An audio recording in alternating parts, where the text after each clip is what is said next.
நேயர்களுக்கு வணக்கம். பெண் எப்படிப்பட்டவள் பேசலாம் வாங்க.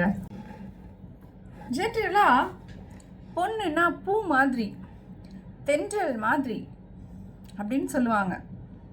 இதுக்கு பின்னாடி இருக்க அரசியல் என்னன்னா, பூ மாதிரி சாஃப்டாரு, தென்றல் மாதிரி மென்மையாக வீசு, வேகமாக காணா அடிச்சிடாத, புயல் மாதிரி காணா வீசிட்டா,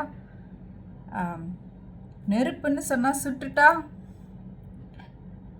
சூரியன்னு சொல்ல மாட்டாங்க, நிலான்னு தான் சொல்லுவாங்க. நிலா வெளிச்சம் மட்டும் கொடுக்கும், அப்படியே சத்தமே இல்லாமல் இருக்கும். சூரியன்னு சொன்னால் சுற்றும். பெண்ணே, இதற்கு பின்னால் இருக்கும் அரசியலை உணர்ந்து கொள். பொண்ணு அழகாக இருக்கணும். அழகானா எப்படி? வெள்ளையாக இருக்கணும். வெள்ளை என்பது நிறம், அழகல்ல. பொண்ணு எப்போ அழகா தெரியவா தெரியுமா? கம்பீரமாக ஜம்முன்னு நல்லா படிச்சுட்டு நம்ம பாரதி சொன்ன மாதிரி இருந்தால் அழகாக இருப்பா. மனசு அழகாகவும் கண்ணியமாகவும் கம்பீரமாகவும் எந்த பொண்ணு இருக்காளோ அந்த பொண்ணு அழகு. கருப்புங்கிறதும் அழகு தான். இந்த மண்ணில் பிறந்துட்டு கருப்பு அழகு இல்லைன்னு சொன்னால் எப்படிங்க ஏற்றுக்கிறது? சரி, ஒரு பொண்ணை சாஃப்டாக சைலண்ட்டாக வளர்க்குறோம், கல்யாணம் பண்ணி கொடுக்குறோம், வேற்று கிரகத்துக்கு அனுப்புகிற மாதிரி சம்மந்தமே இல்லாத திடுப்புன்னு ஒரு மாப்பிள்ளைகிட்டையும் ஒரு யாருன்னே தெரியாத ஒரு மாமனார் மாமியார் நாத்தனார் எக்ஸட்ரா எக்ஸட்ரா கிட்ட பிடிச்சி கொடுத்துட்றோம்.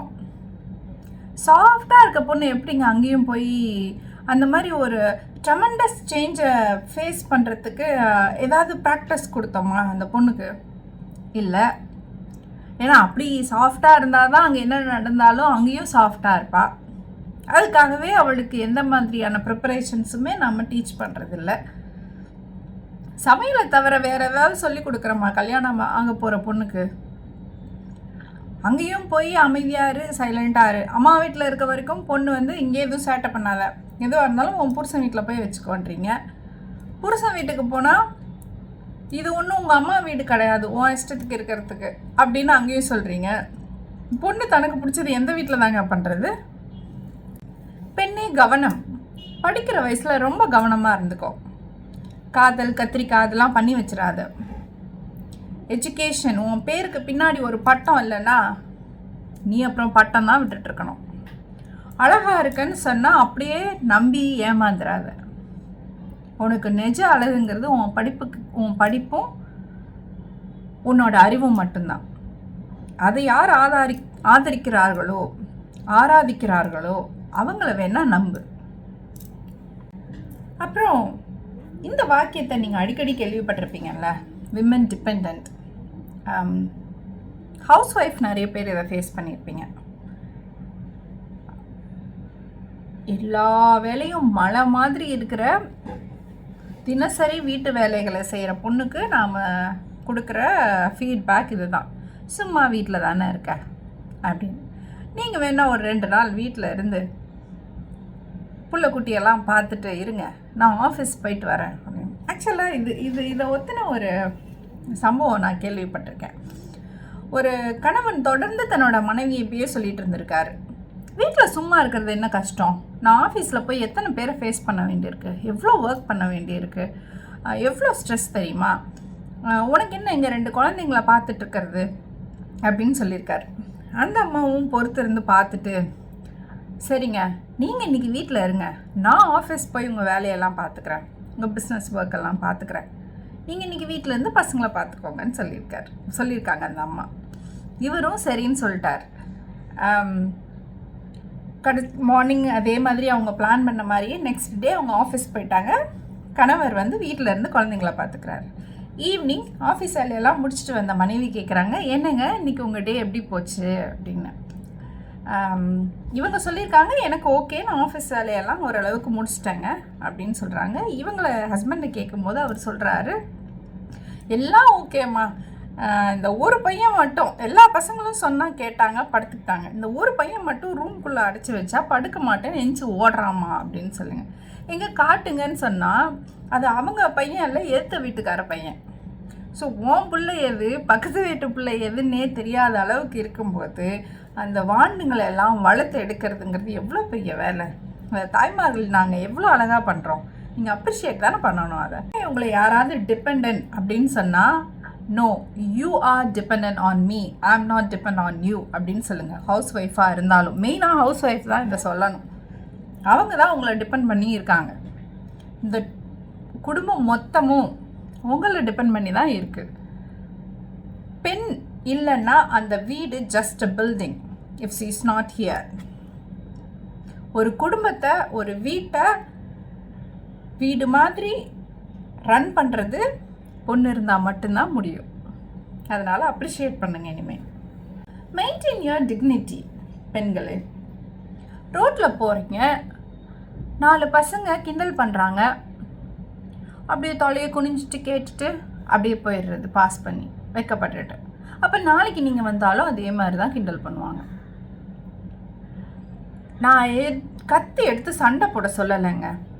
Just stay, turn around, respond. உங்களை என்ன சொல்லி ரிப்ளை பண்ணாங்களோ, என்ன சொல்லி கலாச்சாங்களோ அதுக்கு ஏற்ற மாதிரியான ஒரு சிம்பிளான ரிப்ளையை கொடுத்துட்டு அந்த இடத்த விட்டு கடந்து போயிருங்க. ஏன்னா நீங்கள் ரிப்ளை பண்ணாமல் போனீங்கன்னா நீங்கள் பயந்து போனதா அர்த்தம். உன்னோட சுயமரியாதையை நீ தான் காப்பாற்றிக்கணும். தாய்மையுள்ளத்தோடு தான் நான் இதை சொல்கிறேன். சமையல் செய்யறதும் வீட்டு வேலையை மட்டும் செய்யறதும் உன்னோட வேலை இல்லை. நீங்கள் பண்ணுறது இல்லையா மேம் அப்படின்னா நான் பண்ணுறேன். Yes, we are responsible for that, but it is not your full time duty. Sacrifice பண்ணினாதான் நீ தாய், சிறந்த தாய் அப்படின்னு உங்களை நினைக்க வைப்பாங்க. நீங்கள் கொஞ்சம் நேரம் வெளில போயிட்டு உங்களோட ஆஃபீஸ் ஒர்க்கையோ இல்லை வேறு ஏதாவது உங்கள் கெரியர் ரிலேட்டடான ஒர்க்கை பண்ணும்போது இங்கே கொஞ்சம் ஒர்க்ஸ் டவுன் ஆனால் உங்களை கில்ட்டியாக ஃபீல் பண்ண இந்த சமுதாயம் வைக்கும்.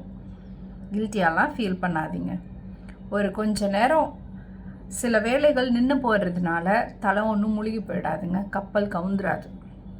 துணி காயப்போடலையா 2 மணி நேரம் கழிச்சு காய போட்டுக்கலாம். சமைக்க முடியலையா சிம்பிளாக ஏதாவது செஞ்சு சாப்பிட்டுக்கலாம். நீ முன்னேறணும்னா, உன் குடும்பம் முன்னேறணும்னா சில விஷயங்களை தியாகம் பண்ணி தான் ஆகணும். உன்னோட முன்னேற்றம்ங்கிறது குடும்பத்தோட முன்னேற்றமும் தான். சில நேரங்களில் முக்கியமான முடிவுகளை எடுக்க நேரிடும். பெண்ணே அப்போ கன்ஃபியூஸ் ஆகிடாத. உனக்கு என்ன தேவைங்கிறத சில சமயம் நீங்கள் எடுக்க தவறிட்டன்னா லைஃப் லாங் அது கஷ்டத்தை கொடுத்துரும். So do not confuse yourself. You decide what you want to be, what you want.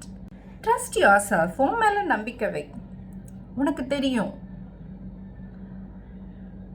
எது சரி எது தவறுங்கிறது நமக்கு தெரியும். சரின்னு தோன்றதை மட்டும் செய், தப்புன்னு தோன்றதை தயவு செஞ்சு செய்யாத. அப்போ தான் டெசிஷன்ஸ் நீ எடுக்க முடியும். If you know what is right and wrong, you can be able to take the decisions.